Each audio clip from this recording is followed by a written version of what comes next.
Hi, I'm IKEA, and for today's video, I'm going to ramble on for a little bit about my thoughts on PTS, the PTS for TU21, or Year 6 Season 1, as you can call it both ways.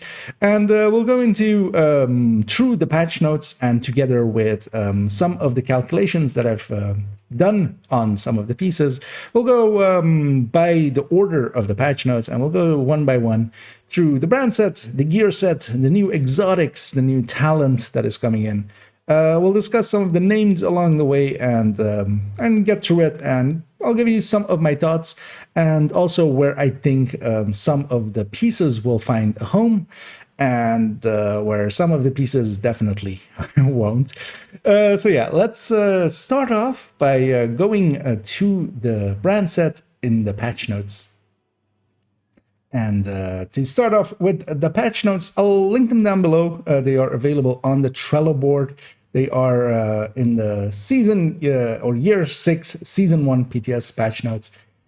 In there, you will find this file. It has the date as well till the April of 29th, which is likely the day that this video will go up. And yeah, we have new gear, and we'll just go one by one. We'll go in the order of this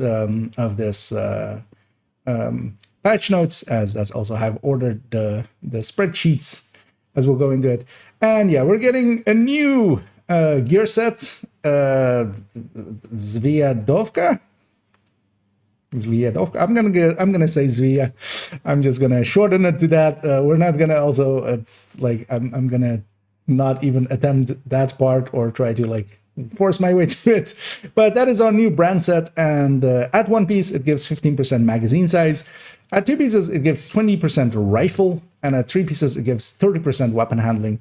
It's kind of in line with its with rifle damage with Overlord, of course, but also having that third piece bonus again be weapon handling in the same way as Overlord with 30% as well.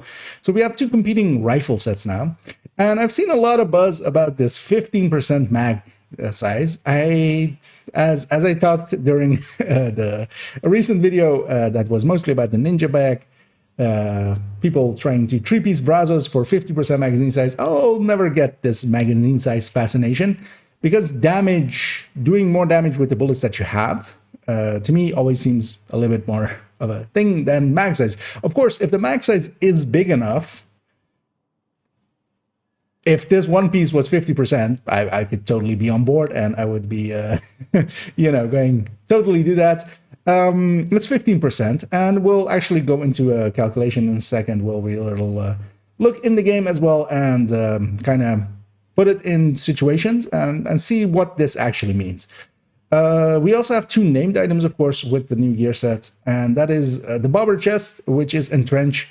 We won't be going too much into this today. Entrench is never really been good, partially as well because the health gate exists. If the health gate didn't exist, this could be better. You could spec into armor, you fall below it. 30% could be a lot at that point.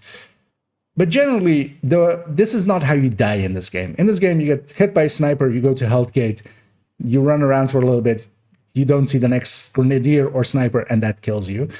This isn't going to save you from that, and that has always been kind of the thing for also clutch, for other things. So yeah, it is generally just, and it's a better entrench, but it's still not good. We have named gloves, Eagle Grasp. This with 15% weapon handling as its special attribute.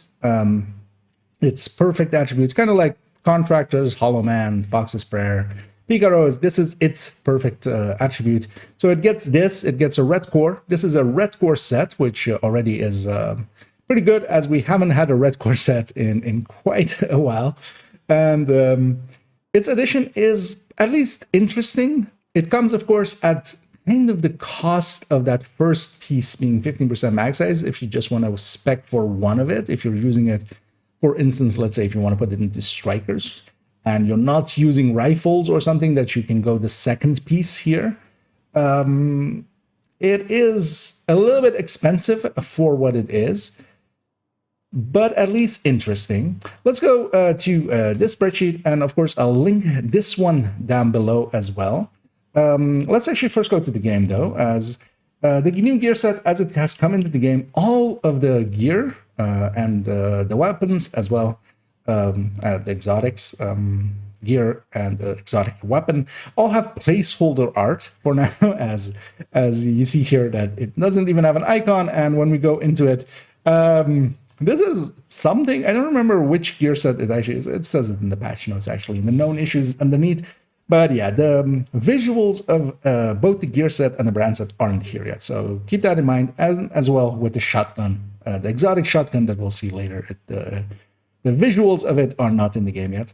And yeah, what you may see here is that this is the thinking of, hey, there might be running this, a general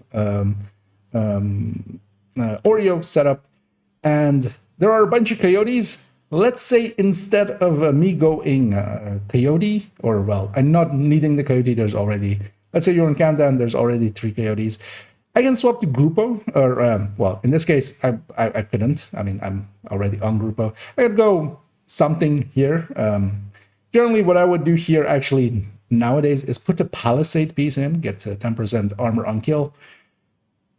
What if instead you go for this magazine size? So at least let's start first looking at the Oreo. And that is the first calculation at the top here. And of course, this will be linked down below so you can open it up and see it a little bit clearer if you need to. And yeah, we have it in 3 different ways. So all of them do have the Grupo chest there with a coyote of 0 to 15 set up, and their crit chances to match. And the Grupo, of course, is going to be the burst leader if you're putting in a going with the Grupo on it. The Zwia is going to lose a little bit of burst here, but actually it keeps up on sustain. It gains 1% sustain, losing 3.9% burst. This is, to me, not worth it. This is too much of a loss for that gain. Here also we have Sokolov in the setup, and one thing to keep in mind is actually we're using grade 26, as of course in the PTS the grading has gone up, and in the next season the grading will go up again. 25 is the top now, 26 will be the top 10. So we're using 26 to keep it even, and yeah, the Soko actually loses out a little bit here, and together with that, the Zwia, yeah. Is this a choice you could make? I personally wouldn't. I would rather have the 50 rounds that have this damage, have the burst be, because you're not gaining. If this was 10% more sustain, if this was 25% max size, for instance, it could be a little bit more of a case, but not with just 50.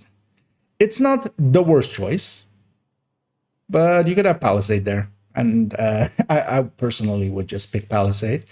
If we go back into the game, so for the Elmo, first of all, if we were to take the Cheska chest, so for the first 2-piece there is actually if you give up the Cheska for a Zwia piece, if you went Zwia plus Coyote or Cheska plus Coyote, the difference, of course, Cheska is too big of a loss ever to kind of give up just by itself, especially on an Elmo. So yeah, actually as well in the game.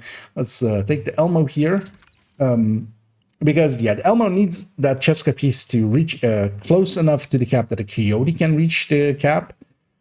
Failing that, putting in anything else means, for instance, with a Grupo, we would have to flip to crit chance mods over. With the Zwia, of course, the same. But with the Grupo, at least we're getting 15% crit damage. We're not getting that same amount of damage output in either burst or sustain, really, out of Zwia. And because of that, it is not the choice. Don't replace Cheska. Don't ever replace Cheska. But then the other one remains is if we then have the same issue where we can take the Coyote off. There's already enough Coyotes in here. We can go Grupo, we can go Zwia, or we can go Palisade. We'll look at all 3 numbers here. and that is this third set down here. So we have Cheska plus Grupo, Cheska plus Zvia, Cheska plus Palisade. One thing to keep of note is that actually the Grupo, Cheska plus Grupo, with the Coyote 15 to 25 from somewhere else, so we're getting it from others. If you have that, for instance, in Countdown, although of course this will keep true as well for if you're just solo and you kind of chance crit damage your ratio up to reach a decent, close to the cap or just a little bit over it. It will land up kind of the same. And actually, yeah, Cheska plus Grupo is just going to win in both burst and sustain. The sustain of the Zvia is actually surprisingly close, especially because with the 70 round mag, that 15% in absolute numbers is more. We're going from, specifically here, from 70 to 80 rounds. That's actually okay-ish, because with the Oreo, of course, we're gaining 7 rounds. Here we're gaining 10 rounds in absolute numbers. And the burst still just kind of drops off. I would personally not do this. You do get, of course, 10 more shock rounds whenever you get the shock. It's 4% burst and about the same sustain. Because I would personally, over this bonus and having 10 more shock rounds, or for instance as well, with if you're using fast hands, you could get more stacks out of it. But 10%, with the last season, we got Palisade, and 10% armor on kill I would much more readily give up 4% burst and sustain for 10% more armor on kill. For instance, pairing it with Gunner as well, getting 20% armor on kill. 5 kills get me back to full armor if I lose my armor, and just heals up chip damage a little bit here and there. I would personally pick that over this extra magazine size. It's not the worst bonus, especially that's one piece, which we're focusing on here. And especially if you were to take it maybe into rifle, which we won't be really looking at in here. But maybe if you go for a rifle build with it and you take this along the way, it is around the same bonus, basically, the same levels of bonus, although more on the sustain than the burst, because as Walker and Harris one piece. So where you would take, like, for instance, the Walker and Harris one piece just for the 2-piece with the DTA, which is kind of okay, but the 1-piece is really bad. You kind of have that same here, but at least the 2-piece is 20% rifle damage, which means that it's kind of acting as a 10. You could almost see it like a 10 armor rifle damage on the second piece, and that first piece being a 10% rifle damage with some extra stuff. That's for a rifle build, I could see that, but then again as well, rifle builds are still... Striker exists, Heartbreaker exists, Negotiator exists. Yeah, they don't have a place yet. And that might be already a little bit of a spoiler towards what we're going to look at next, which is the gear set. So let's go look at that in the patch notes and then discuss it. And indeed, next up, the gear set of this season, which is Breakpoint. Oh no, Breaking Point. We're not Ghost Recon yet. Same universe, a little bit different, but yeah, Breaking Point, shortened to BP. I'm sorry. Yeah, BP is going to be super annoying because, as well, that's our shortening for backpacks, of course. But yeah. And it is a rifle set. We finally get our rifle set. Sadly, I would say it isn't really what we want. On the 2 pieces, we get a rifle and MMR. It's actually a mixed set. It's both rifles and MMRs, which is kind of odd that they went that route, I feel, because we already have 2 MMR sets, and this should have been maybe a little bit more inclined towards rifles and maybe set up a little bit more for it. One thing of note, and we'll look into that a little bit, we do now have another MMR bonus as a 2-piece. For those NinjaBag enjoyers. We'll look at that as I'm kind of expecting that to pop up again, that discussion, and I do have the numbers already for that. So yeah, we'll look at that. But yeah, 2 pieces is rifle damage and MMR. 3 pieces is headshot, 30% and 15% weapon handling. So we do get a little bit of weapon handling, and the 4-piece is the talent. So the wording of the talent is talent on point. Landing a shot using a rifle or MMR grants a stack. Reloading will grant +2 weapon handling and 2% weapon damage. That weapon damage is just all weapon damage. It isn't any amplification or a separate multiplier. It is just as it is, just adding into all weapon damage. Per stack for 10 seconds. So you shoot, you hit stacks, you reload, and the buff activates. Here is actually the thing that kind of breaks it for me, and that is the no stacks are acquired while the bonuses are active. The timer running out will refill your magazine. So the timer running out, refilling your magazine, that's perfectly fine, but no stacks are acquired while the bonuses are active. That means that while the bonus is active, so once you reload and activate the bonus, you are not gaining stacks. So you get the bonus ends, and you have to kind of start again. If the bonus was really high and worthwhile, and like while it's active, you're more like killing everybody, kind of chameleon style. If that was the case, maybe, but you don't even have that, and we'll see that in the numbers. Switching weapons while the bonuses are active will stop the effect and refill your magazine. So swapping any weapon, the weapon you swap off of will be reloaded as long as it is a rifle. Switching weapons while or MMR. Switching weapons while the bonuses are not active will remove all stacks and refill your magazine. So basically, as swapping in most cases will just remove whatever stacks you have. You won't get the bonus. If the bonus is active, you will lose the bonus, and it will refill the magazine. That does come into play for a setup where we basically forgo the bonus, and we'll look into as that one, which is a headhunter setup, which I'll show in a second as well. But we'll start off with trying to make it a crit chance, crit damage build. And yeah, the chest and backpack talents are that the chest talent increases the time that the buff stays active from 10 to 15 seconds. This is, first of all, competing with a chest talent. That 5 seconds isn't worth it. But also, even if it stays up longer, that isn't really the issue. The issue is that when it drops away again, you have to start all anew. The backpack bonus takes it from 2% all weapon damage to 3%. It's only the weapon damage as well, which if it was both that and the weapon handling, to have like really high amounts of weapon handling. But this of course means that it is reliant on the magazine size of the weapon that you're using it with. That is kind of the thing with it. Let's go into the game, and yeah, let's look at just a general setup that I felt kind of fit with this, is to go 2 pieces, taking sacrifice and taking the gift. Getting that crit chance bonus. This headshot bonus isn't the best, but we're compensating for that with that extra 5% on here versus Cheska Grupo. This setup actually is basically equal, but on top of that, on body shots, and then on top of that, we get 15% headshot damage. So this is kind of the way to go.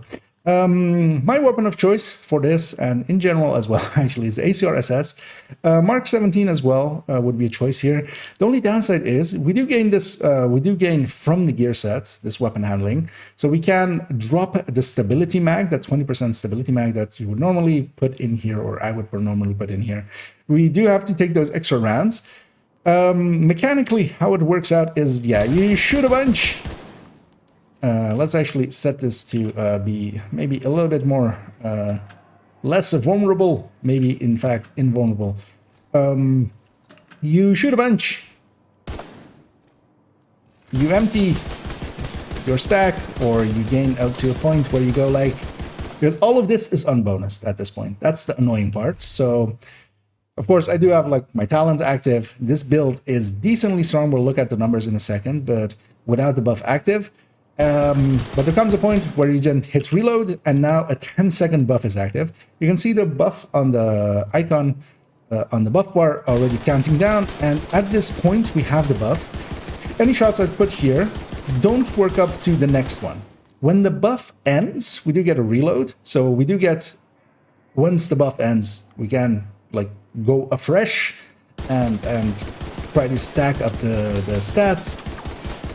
But it's just kind of clunky. Also, that 10-second reload is kind of far away, so if I'm shooting out, I have to be shooting quite a bit, and then especially also with this 30 or this 50 round magazine, it actually butts in quite early. Also, we're getting a weapon handling bonus that is active for those 10 seconds. It's also not always the same because it depends on your stacks. And it is very noticeable that I have a very decent weapon handling bonus here, as my weapon is very much on target, so I can hit a lot. But then actually here it drops away, and it's very jarring. It is kind of like steady-handed falling away. Yeah. The downside, for instance, as well, with a weapon like this is actually not unloading fully this 50 round mag in that moment, in that time. You could go with the lower weapon damages, but already we'll see this in a theoretical sense, because of course an ACRSS isn't the most, this isn't the weapon that is going to get the most hits. Something like a classic M1A, something like a Mark 17, or even a SIG would kind of be a little bit more on target, I feel. But the ACRSS has the highest RPM as well, because RPM kind of matters here, as we want to get as many shots out if we can, and hits out as fast as we can to get the stacking up, kind of striker style. And all of that together, though, if we actually go to the numbers, as I'll bring those up and prep it. And there we go. This is the second part on that same spreadsheet. All of this will be in the one spreadsheet. And here we have BP, the breaking point with sacrifice plus gift. On the first one, it's the base of it is without it having its buff active. So how much is that? And that's with even 20% headshot rate, 60% DTA rate, kind of, although that DTA rate comes in only for later on, as this does not have DTA, of course. It is kind of 7.5-ish million DPS.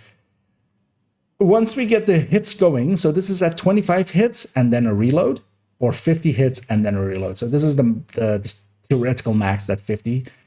Not practically achievable. The 25 hits and then reloading, especially if you're like firing out 40 rounds, this could be kind of active. But then here, this selected one here is the high-end sacrifice plus gift. So just a standard bog, a standard, this one, basically the sacrifice build, just 3-piece Providence with Contractors and Fox and with this weapon. Of course, we have a little bit less weapon handling, so it does actually feel worse. But of course, with this one, I would put that stability mag into the weapon. If we go back to its numbers, this is basically always doing this 8.9 million. And what that gear set kind of will be doing is generally, even if you get 25 hits in, you basically have 25 hits unbuffed, because those getting to those 25 hits, you're doing that unbuffed with a pretty low DPS. And then once you get the buff, you get up to the same levels as a glass red. So it is so clunky in trying to make a crit chance crit damage version of this that even buffed, or the general buff you would receive from it, is kind of just the thing that a high-end glass would just generally have. Now, of course, if you were to get all 50 hits in, which, for instance, if you're like doing something cheesy, you know, you can get a decent-ish number out. The issue, of course, with it is, for a big part, that it is all weapon damage bonus. And that means that you don't gain much from it. From 50, you get 100 all weapon damage. From 100 all weapon damage, we're going up 35%. This is, again, as well with a grade 26 weapon. So this is the worst case scenario for it. If you aren't graded up as high, it will, of course, be a little bit better for it. But yeah, it's even in like the best case scenario, it's not that big of a jump up. But also keep in mind that, for instance, this with this 20% headshot rate, 10 million, if we just scroll up a little bit, this is just Elmo at 100 stacks with the same 20% headshot rate, doing 11 million. And it's just pretty easy to get there, a much easier stacking mechanic. That's kind of the thing. Especially its stacking mechanic is clunky. One thing of note, just to have that out there, is that with it, of course, there's the backpack as an option.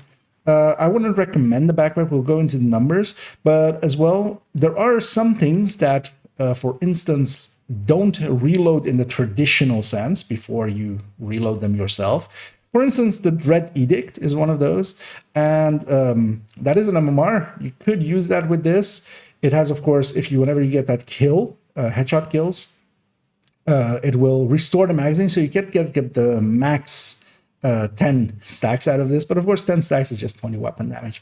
That is ridiculously low, so that's not a really good option. But just to point those out, because there could be maybe creative ways of working around the reload. Another one is taking the NinjaBag Kneepads. The cover-to-cover will reload, of course, your weapon, will not trigger the reload of the set. But it is very clunky, and it forces you into the backpack. And the backpack isn't great, because there's a specific reason why I didn't actually go for the Mark 17, which would also be one of my choice weapons here. And went with the ACRSS, and that's to get the stacks up as high as possible with the 50 hit stacks. And especially here is a setup that if we wanted to go Coyote, so taking the Coyote mask, and then instead of that, taking this backpack from the gear set. That backpack, of course, does take this 2% to 3% weapon damage, only the weapon damage, not the handling. It would be nice if I actually did the handling as well. Feel it's kind of like we could use that. But if we go back to the numbers, this is the second set here, again, with 0 stacks and then 25 stacks, basically, and then reload, and with 50 hits, stacks, and then reload. Even at that 50 stack point, it is, as we have the numbers here comparing towards the initial set. So this is at the 0 stacks versus the original set, basically. Also, there are two versions here. This is Sacrifice Glass plus Coyote, or Cheska Glass plus Coyote, because I wanted to, if we're leaving out the gift, Cheska might seem like a better choice, but it ends up actually in all of these cases that is behind. We could have left it out actually, but you can just look at the sacrifice numbers, as those are on all three higher. So Sacrifice plus Coyote. On 0 stacks, it does gain more percentually from going, of course, because of the backpack bonus does go, the difference between 0 stacks and 50 stacks is larger, but generally, so this is the same numbering versus the original one. So this is with 0 stacks versus original, 25 stacks versus 25 stacks, and 50 versus 50. And yeah, at no point, even at the 50 stack point, does it even come close. Vigilance is pretty good. And even if you consider Vigilance as 20%-ish, it's still way far behind. That backpack is not really usable. That guess was already there. This kind of confirms it, because this is the best case scenario. Keep in mind, the ACRSS is kind of the best case scenario for it in a theoretical sense. This 50 hits, outside of maybe shooting, this will likely as well stack on, for instance, SHD crates in Summit and stuff, where you can shoot the crate and kind of like in the same way that Striker stack up. There, maybe you could reach 50 stacks, but then also you're putting 50 rounds into somewhere where there are enemies. You should be shooting the enemies. That's kind of the downside of this. There is so many times that you're unbuffed, kind of like the Chameleon, but at least the Chameleon, for instance, has that retainment if you kill the thing under 45 seconds. This always kind of has to reach that point. There is no way to circumvent that timer of it, basically. And while it is gracious enough to give you a reload, I would just unload and just swap to a high-end glass. There is one other thing we can do with it, though, and let's go have a look at a different setup where we, instead of trying to crit chance crit damage this, we headhunter it. So let's go have a peek at that. And here we are with a different variant, which is the headhunter. This headhunter, of course, is just set up with headhunter. Everything is gone to headshot now. We're also taking chain killer, and together with this, with the gift, an Overlord piece would work well here as well. Although actually, in this case, I would maybe say that the gift isn't the worst idea because of the first shot, and the first shot mattering. We'll go into that in a second. And this setup is kind of okay, especially because of the Diamondback. So the Diamondback did get a little bit of a buff. We'll go to the patch notes here, and in there it has that its base damage has increased. It has gone from 329k to 342k, which is the base as well for the 1886. The 1886 was always, since TU10 on 342k. Now the Diamondback joins it. Its magazine size has expanded from 5 to 6, although in-game it's 8. I am not sure if the patch notes are what they intend or what is in-game is what they intend.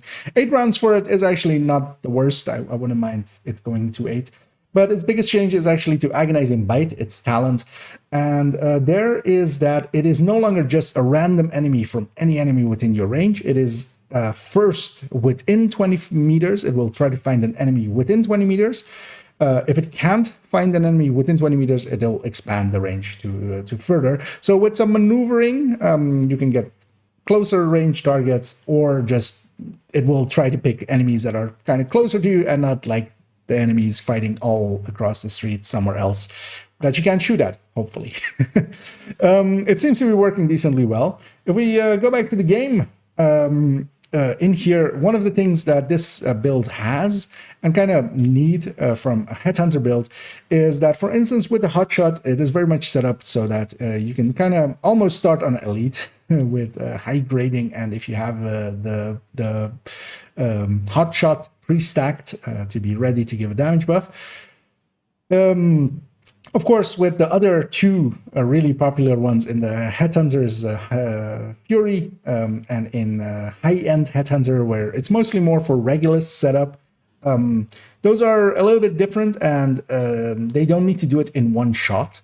One thing that we do have here is just about, with the Diamondback here at grade 20 in this setup, we are just about, as long as it marks the purple, which you can force it to as well a little bit if you, for instance, here I've put all the enemies a little bit further away, but also what you can do is swap weapon and swap back, forcing it to go to another weapon target, or reload, of course. That will also cause it, but if it's full, you can't reload it. And one thing that it can do is start on a purple, and that's kind of nice. It is just over it because, yeah, we have 6,360,000 as what the health of that purple, health and armor of that purple was. We hit there a shot for 6.43. So we are a little bit above it, but just barely. So it needs to mark it as well, and then you shoot it. But for instance, for territory controls and such, it'll either mark a red or a purple. You can start off on that one. And once it gets going, it's the second shot there is an 18 million, the third shot is a 20, and then the fourth shot and onwards is all those around the 20 million mark, which is enough also to kill a normal named. And that makes it potent enough Headhunter build. Now, one thing that, of course, you could do right now is kind of make something similar to this, but what you can't have with that one, although you could have a little bit more damage as well, as we'll look at a somewhat similar build, is that, yeah, the reloading mechanic, which we haven't really discussed yet, is that if you swap weapon, as you saw there, and if I bring it up a little bit by just spamming one, as I swapped off the Diamondback, it went back up to 8 rounds. So the weapon you're swapping off of will actually reload back to full. Well, not to full, not the tactical reload full, but just the normal full. And that makes it actually kind of usable because you don't even need to have stacks for that. If you do it within stacks, and when you have stacks, you will just lose the stacks. If you have the buff up, you will just lose the buff. But at any point, you can just swap off and kind of go from a Diamondback, for instance, to something else. And one of the weapons I've been using a little bit actually is a Classic M1A. And a Classic M1A is kind of, especially here, for instance, with Determined, without the damage bonus, it is 3 shots for the purple. But of course, what I can do is maybe start off with the Diamondback and then take it to the classic M1A.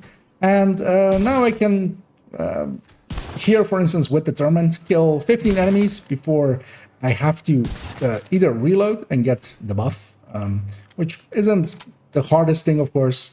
And yeah, actually, if you keep shooting now, eventually you'll get a reload as well, because a few shots in, that buff will run out and we get the natural reload at the end there. That's kind of nice. That's not too bad. And of course, as well, if I just now reload again in 10 seconds, we'll get another reload. I'm not getting for Determined, keeping Determined going. And this, for instance, is hitting around 11 million-ish, which is enough for as long as you don't run into a named or LMG. It's perfectly fine. It's hitting around that 11 million-ish, 12 million-ish mark, depending on crits. But actually, yeah, with the Diamondback itself, we can take that, for instance, to around the 20 million mark, which is enough for a named, which is pretty impressive for just using a rifle. Together with that, of course, you could have other things. One thing is that if you do swap, so for instance, if you wanted to use, for instance, here in 1886 with Determined, there, of course, the reload is a little bit more clunky. Now, one thing you could do is actually, you know, hit the reload, and yeah, if you now keep shooting, it'll eventually reload again when the ammo runs out. So if you kill a few people and now the buff runs out, and it'll give a full set again. But of course, if you swap off of the weapon to force the reload, so let's say I shot a few, if I swap off of it and then back to it, I do of course lose Determined. So it is a little bit anti-determined like that, which is not the worst thing, I would say. But I've been actually enjoying it a lot with the Diamondback because of its ability to start on a purple. And it is a little bit different playstyle from the Hotshot, although not so much from the Hotshot if you don't use a scope. Although, well, you can acquire a lot easier, of course, with a rifle. It has enough bonuses, and then especially you can just, yeah, weapon swap to reload. You don't even really, because you don't really even have to really go all the way to the other weapon, because if I do it quick enough like that, that already counted. As long as the other weapon becomes active, you can already swap back. So it's much shorter than any reload, really. Together with that, the buffs of this build are decent, of this gear set, are decent enough to get this going in an easy way. One other setup that, because I was like, what build currently could we put together that kind of would match this, perhaps, or surpass it?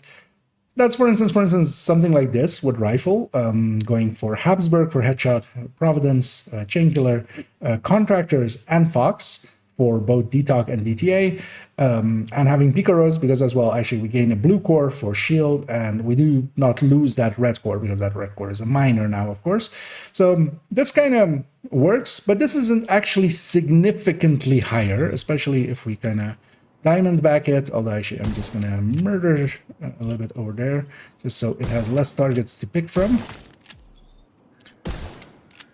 And hopefully it picks this purple.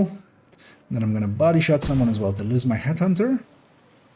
Of course, it still doesn't pick the target that I want, because of course it wouldn't. So yeah, we don't have the reload mechanic anymore, so we have to reload ourselves. Although actually I forgot that I can just reload and get it going like that. As I was like, I don't want to get a buff. But yeah, this hits for like 6.7 million-ish. It's not significantly higher. It is, of course, higher. And yeah, the second shot is going to 18 instead of 17. And it's capping out around that same 19 million-ish point that the other one was. Although actually the other one was going a little bit higher. But you're losing the reload capabilities, and then those reload capabilities are kind of nice. And of course, yeah, we are making use of the Contractors and Fox and this enemies out of cover. Would I run this set like this for Headhunter? I think I will. I think I will actually make this build and run it a little bit. It has enough firepower to kill a purple. That is kind of what I want out of a set. And the reload mechanic is kind of nice, especially for letting us use the Diamondback a little bit more. And we're just basically foregoing this bonus. Is it better than Hotshot or Headhunter's Fury or High End? No, not really. It is okay. It's definitely okay, but yeah, it's not of the same ilk. One thing it does have, because you can of course also kind of do this on Headhunter's Fury just with a rifle, you don't have to be within 15 meters. Being able to pull out a little bit towards that 20-meter part is kind of nice, or shooting a little bit deeper and not lowering your damage by a lot is kind of nice. But yeah, overall, I think there is some value to this, but we're not kind of using the set to its fullest. I feel this is kind of more Headhunter works, and this has just enough damage that Headhunter still works. That, more so than this is a good setup. But yeah, I did want to talk about this, and of course as well, one nice thing about rifles is you do get to have a shield as well. So actually the firewall shield you could also use a little bit if you are going close, but if you're going into those ranges, Headhunter's Fury is gonna be a little bit of a better choice. But this is a build that will likely make its way into the build collection at the very least. So that is more I can say than, for instance, for Aegis. Yeah, let's move on actually to using this gear set with NinjaBag for an MMR build. And we're returning with an old frenemy in the NinjaBag. This might look a little bit weird, of course, for those that have seen the NinjaBag Kneepad or NinjaBag backpack video recently. This was one of the builds discussed in there, which was with one different build part in it though. This, yeah, NinjaBag with Hotshot, with Chainkiller, with Araldi, with Habsburg. And normally this would be with Aces, which is a build that kind of keeps popping up. I kind of discussed it in a recent video, and I would say that setup was kind of like the best you could get out of a NinjaBag, which was still, to me, worse than just running 4-piece Hotshot. Here now we have, instead of with Aces would be 15% marksman rifle damage. Instead of that, we can get this 25. So we can gain a 10 marksman rifle damage. Does that make this build good? We've gone back here again with the Grade 25 SR1, and actually I've copied over the same parts of the other spreadsheet, and we still have the numbers of it as well on the side here. Although actually we can't go far enough to the right, but yeah, the numbers are over there, and we have new numbers for a new set, which is this one. So the old one is the third one here. Here we're also comparing it with Hotshot without pre-stacking active. So it is basically the first shot is unbonused by Hotshot, and then the second shot is, and then the third shot is again unbonused by Hotshot. So actually Hotshot, of course, on top of this could have it be already beyond its fourth shot. Its fifth shot and onward will all have plus 20% amp active. So it can already hit a little bit harder, but actually here we're mostly comparing it to the old version. And yeah, what it does get is, of course, a little bit 10% more all weapon damage.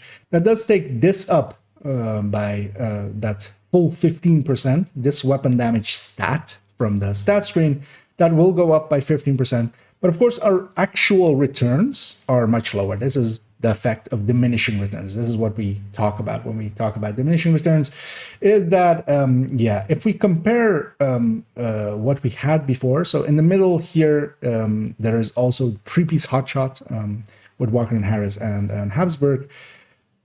But we're especially comparing number 5 and number 3, and also then those two are comparing against each other at these bottom ones. These bottom ones sticking out is the new one versus, actually I've made a mistake here with Araldi versus, it is actually versus Aces. While the number goes up, it is not that big of an increase. It is a 2.91%, around that, and on the first shot, and then it kind of goes a little bit higher because of the second shot being a little bit higher, storing more of the hits, and then settles on a 2.97. So it's around that 2.9, close to 3% extra.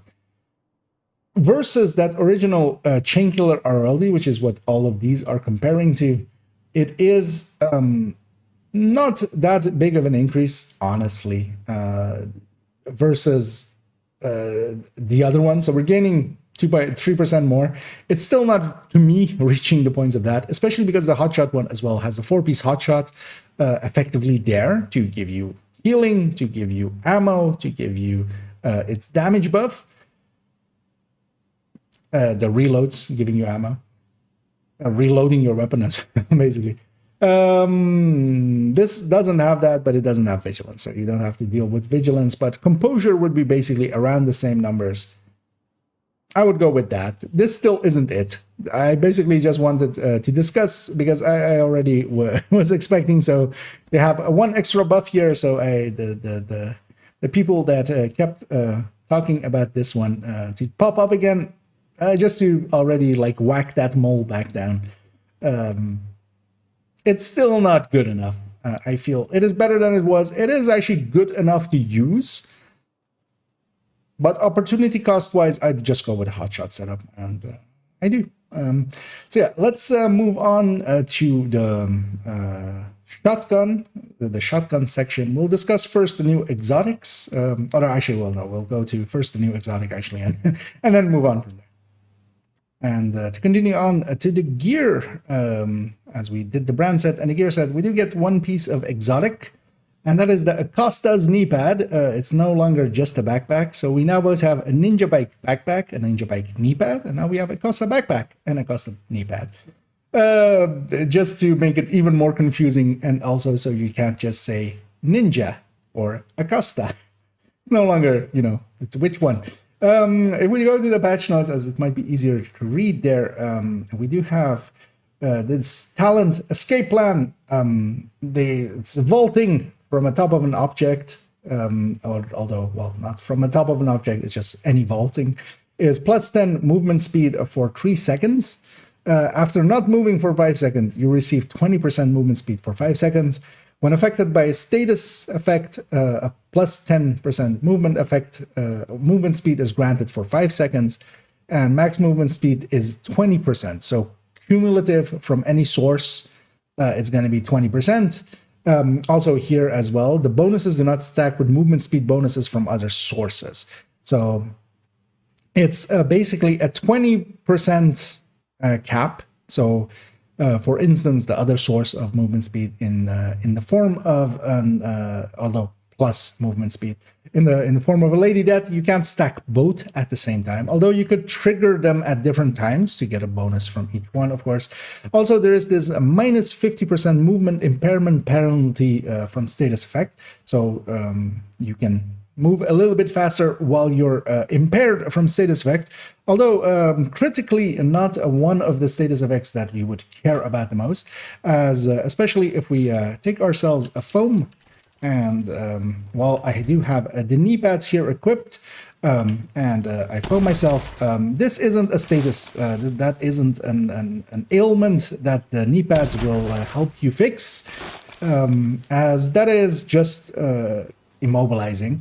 And for instance, the movement speed decrease from bleed, the movement speed decrease from sledge, the movement speed decrease from the new shotgun, the movement speed decrease from being shocked, all of those do get decreased, but not for foam, because foam is different.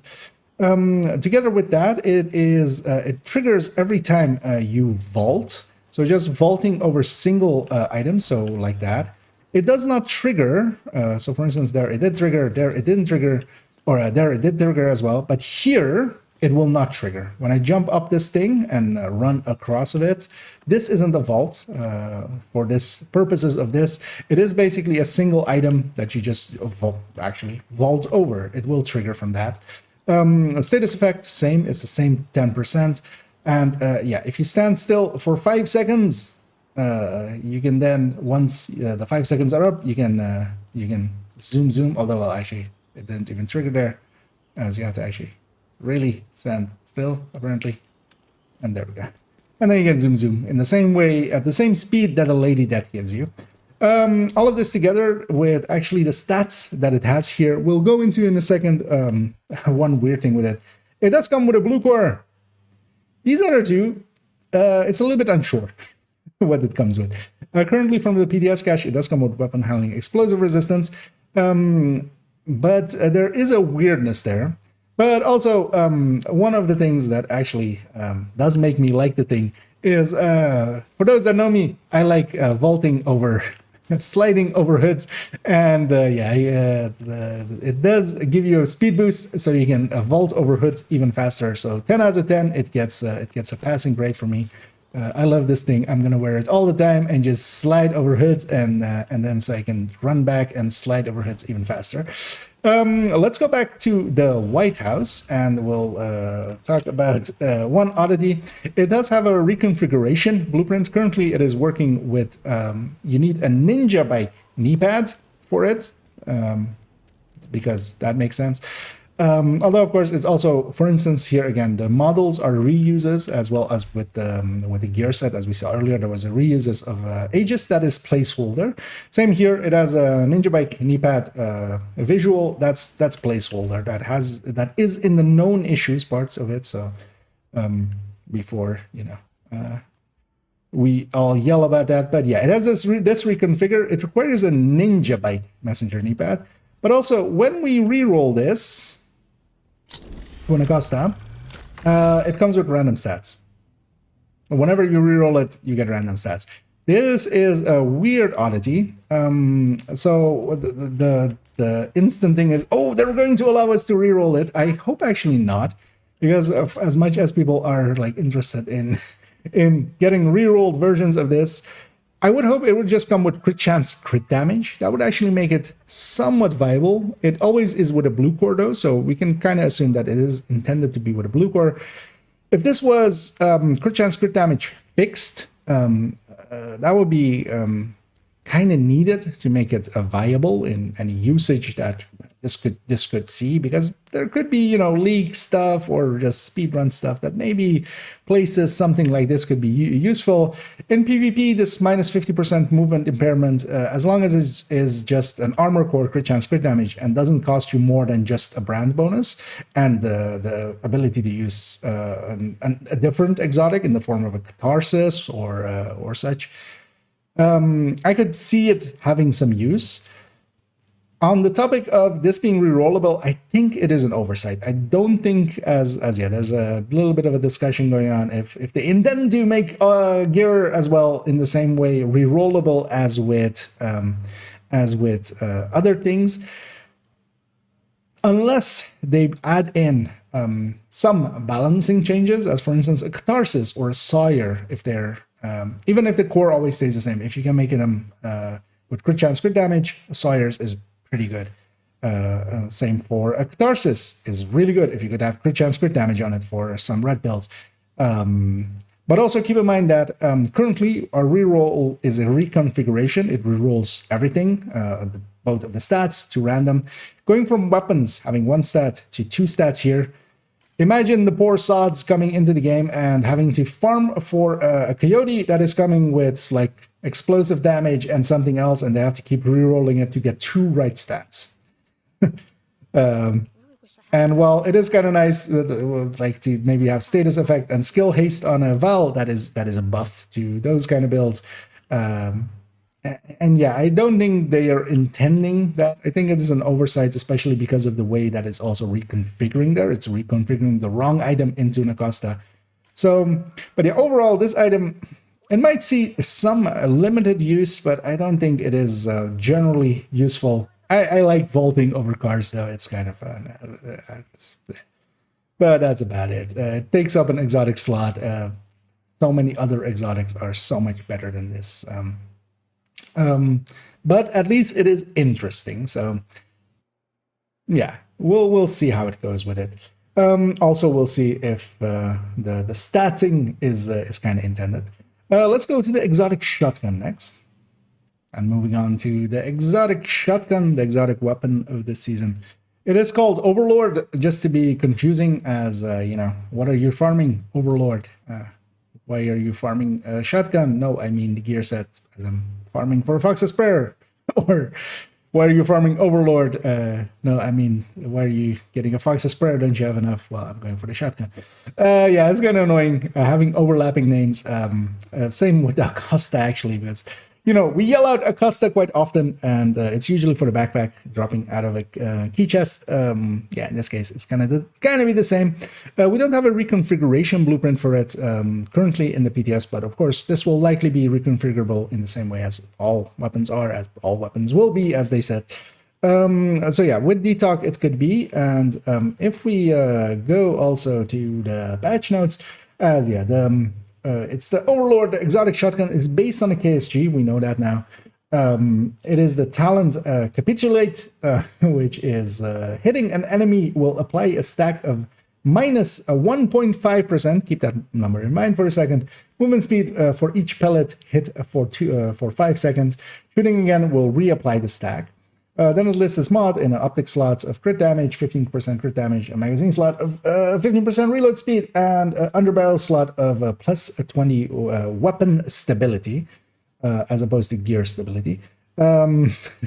As I'm making fun of it, of course, a little bit. But yeah, if we go into the game, as I told you to keep in mind that 1.5% Capitulate in the game, the stats of it is minus 2% movement speed. We don't know which one they specifically mean. I would think the in-game one would likely be the right one with the minus 2% movement speed.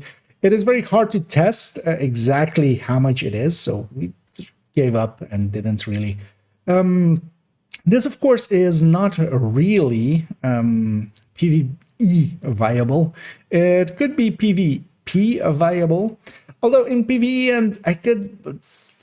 The thing is, it's that at best, all shotguns fire at 8 pellets, including this one, so it can at most hit for 16% movement speed reduction. While that is a decent chunk, that isn't that much.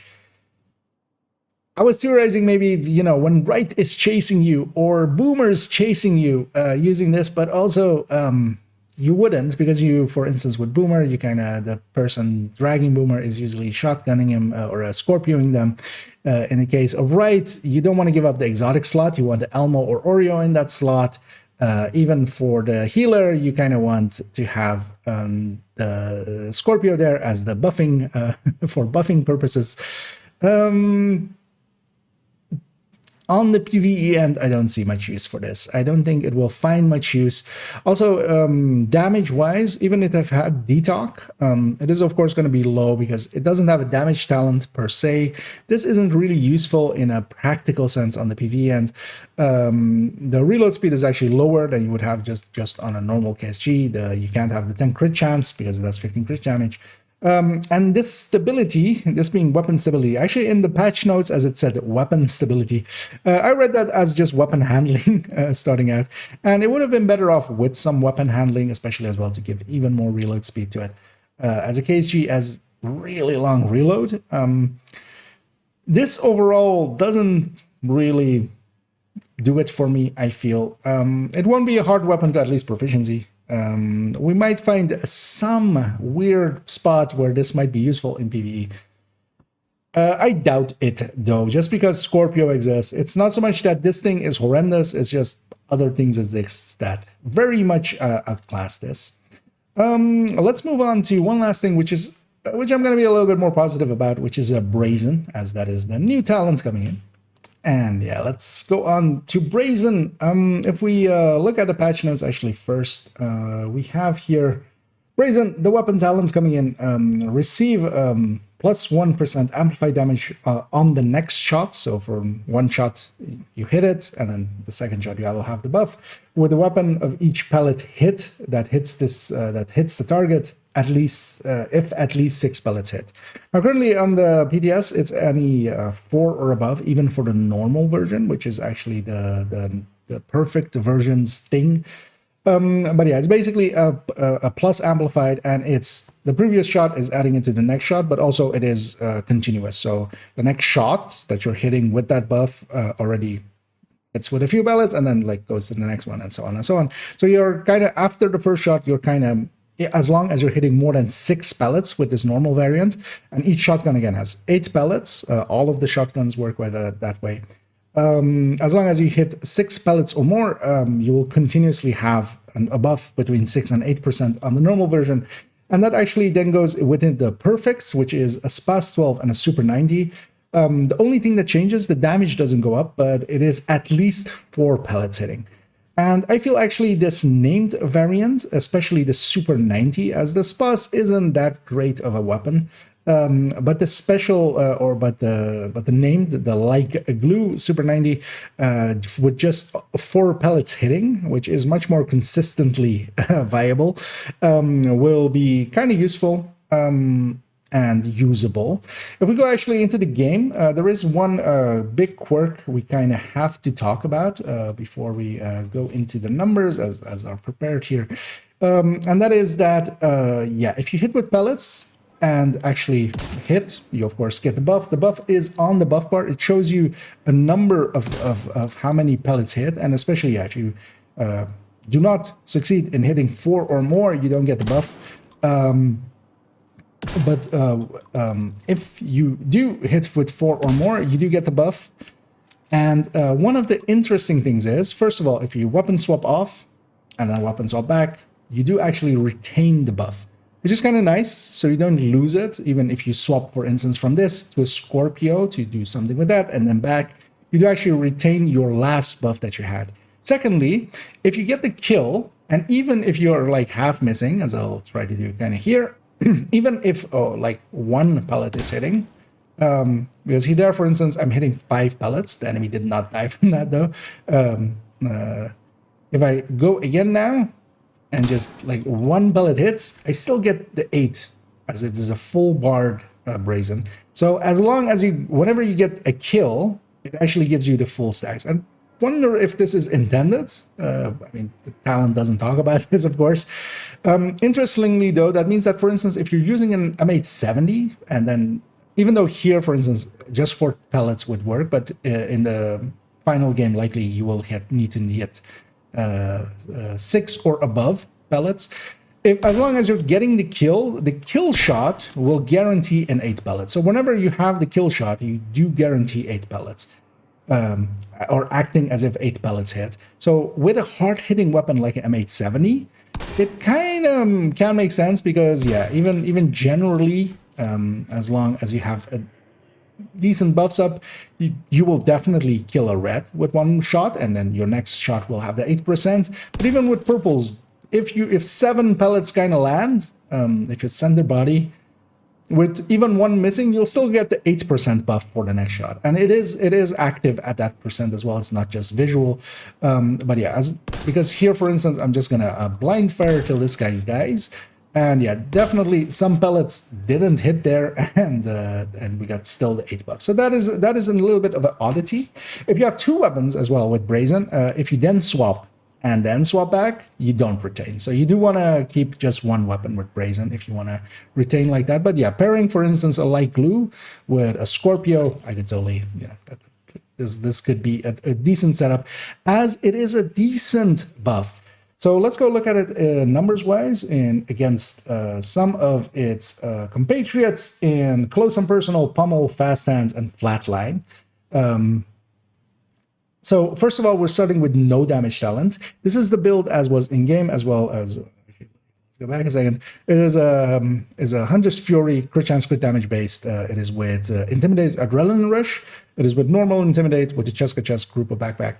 The standard setup for just the shotgun Hunter's Fury, it is exactly 60 crit chance as long as you have 10 crit chance on the weapon, which we do have here. So we're at flat 60 and actually 132 crit damage.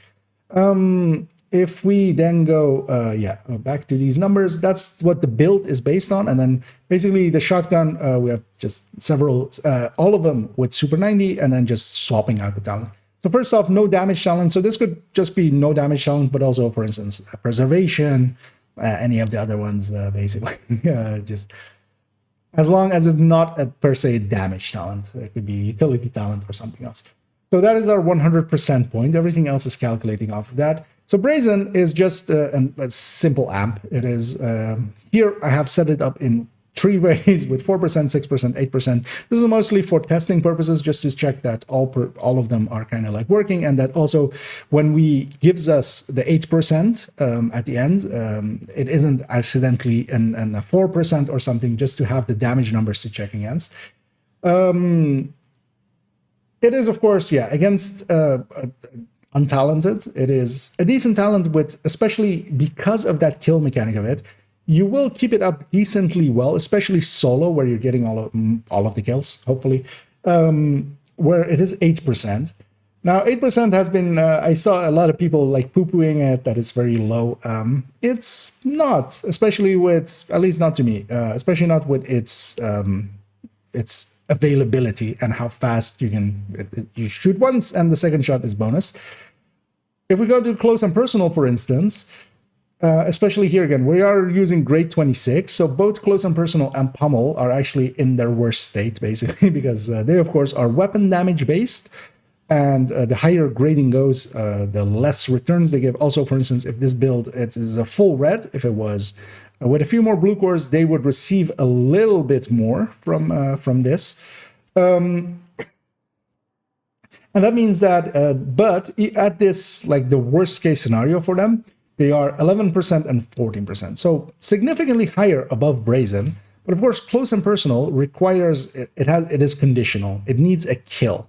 So first of all, for instance, if you're fighting, let's say, hunters, rogues, stuff that doesn't quickly die, I would much rather have Brazen, for instance, especially if you're running a high or a PFE based high-end for shotguns. I would much rather have Brazen on the weapon. So for instance, currently I have Optimist on them, but I would much rather have, as Optimist is much lower than these as well.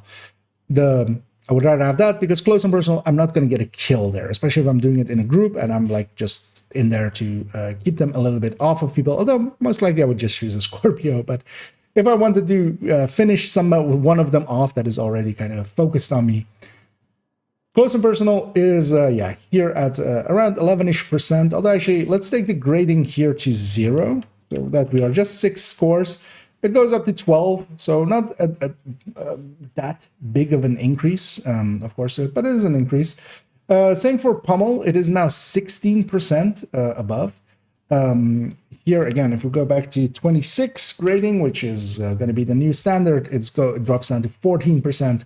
Headshot here, we've kept it at 0. None of these we've taken effect crit damage or headshot, so it doesn't matter what that is. Percentually, they would stay the same.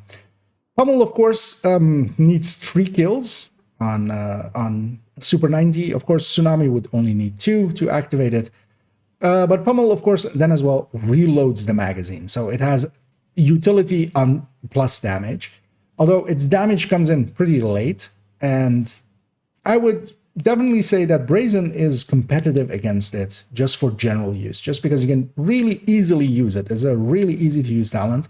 You can also swap off of the weapon to a Scorpio if you need it for like a heavy that pops up. You just need to like CC them and then you can swap back. And with Brazen, you can keep going. With Pummel, you would lose your count. Basically, it would reset the count. One thing that, of course, since last season has started working with shotguns per pellet is fast hands, which makes fast hands actually pretty usable for for shotguns. Here we're calculating it out, especially on the settings that we have here. We could have 38 stacks at 38.4 stacks if every pellet hits. So this is the best case scenario for fast hands. This just doesn't happen in the actual game, but just as a theoretical. It can gain a lot of sustain. Just because this reload is so high, it can actually gain a lot of sustain by cutting that down. Of course, you're not getting anything in your burst because that's not how fast hands works. And this is actually one of the picks that I could definitely go for with an 8-round Super 90. Of course, with the M870 or something, you wouldn't. And I'm comparing him here, especially on the Super 90, because a 612 also kind of exists and is a much easier to use weapon. But I feel actually in the game, once this Brazen gets out, and we need that 4 pellet hit versus that 6 pellet hit of the normal talent, I would actually think that dropping the normal talent down to 5 would be a good change, because 5 just happens a lot more than 6 pellets hitting, and 4 a lot more than 5 pellets hitting. And you kind of need the uptime on this to be competitive. And with the Super 90 variant, the light glue named one, the named perfect Brazen, you're gonna be like fluctuating between the 4 and the 8%, and that's kind of okay. Averaging out likely, well, depends, because also the kill gets you an 8% guaranteed. So if that stays as well with the game, so there's a lot of ifs with this. Last one, a lot of people go like, flatline's 15%, but flatline is also something completely different. So first of all, here, of course, we're not getting the full 15% because we have to give up that crit chance mod on the weapon. We have to get our crit chance from somewhere else. We're swapping a mod in, going to 61, capping at 60, of course, and getting 12 crit damage less, basically flipping a crit damage to crit chance. And that means that, yeah, we don't get the full 15%. This is, you know, generally there. But there is one other thing here that should not be forgotten about, and that is Firewall. Firewall fits in so well for shotguns. And that shield is 11%, even on full red build, it is 11%, depending on how many cores you have. It is between 11 and 12% buff to your damage. 12% on top of this is a lot more than flatline. Technician, of course, isn't also the worst thing for it. You do get a tier on your shield extra, but it isn't the dismissal of Brazen that I feel a lot of people are making it out to be. Same for Sadist, because for Sadist as well, you have to have a source of bleed to go with it. You can't rely on that on-kill mechanic that the third enemy that you hit will be bleeding. That will cut down it so much that it isn't worth it. If you take, for instance, a Stinger Hive or something instead of your Revive Hive, you don't have a Revive Hive anymore on a very aggressive build that is very upfront, likely being ran solo.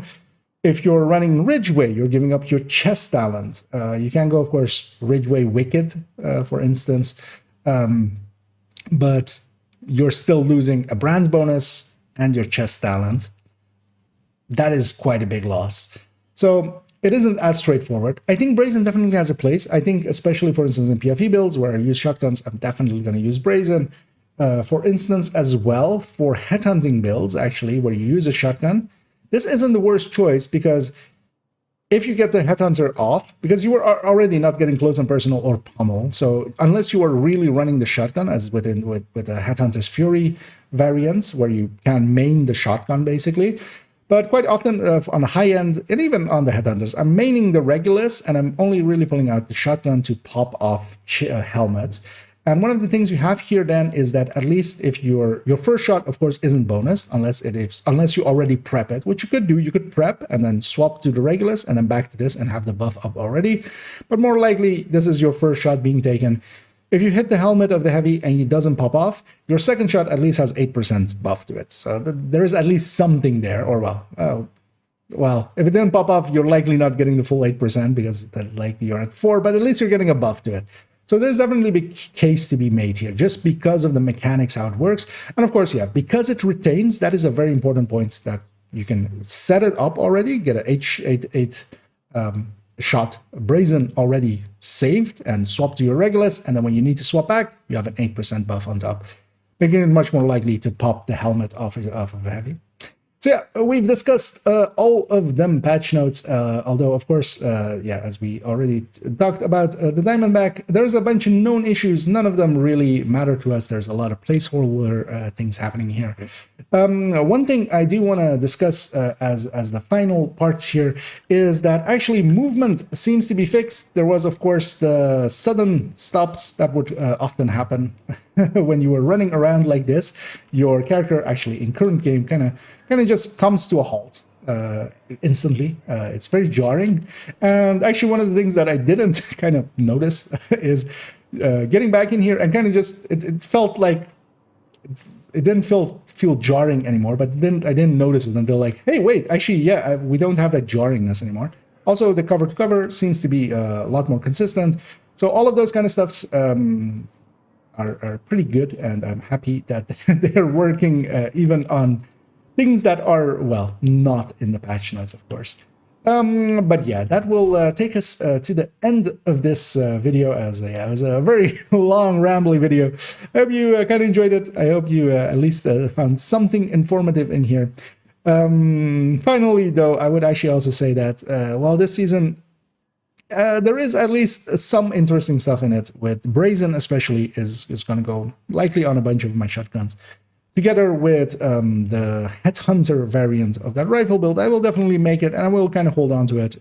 I feel there is value there. It plays a little bit differently than all of the other Headhunters, and just for that, it has value to me. But I can see in general form, while there is a little bit of pessimism about it.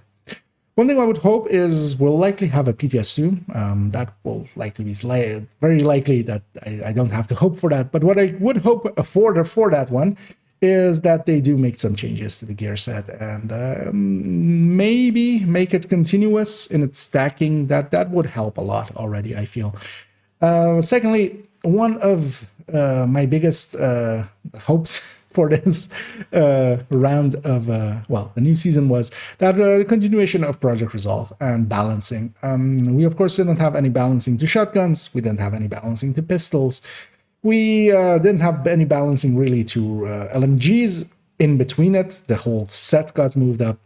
There's still a bunch of weapons that I'm classifying basically as they forgot. In the case of, for instance, the carbines and the M4s and the MPXs and stuff that have just completely fallen out of favor, kind of, which I would hope they would bring up. So maybe PTS 2, hopefully. I'm kind of sad that there wasn't any real Project Resolve things in here. What we are getting is mildly disappointing, I would say. Hopefully, the gear set can be revitalized with some changes on PTS 2, but we will have to wait and see. Although the Headhunter variant, I'm definitely making that one. Together with, yeah, Brazen. So yeah. Thank you for joining me. As always, if you enjoyed this content, if you can, please do all of the algorithm stuffs down below there. Just keep pushing everything till everything breaks.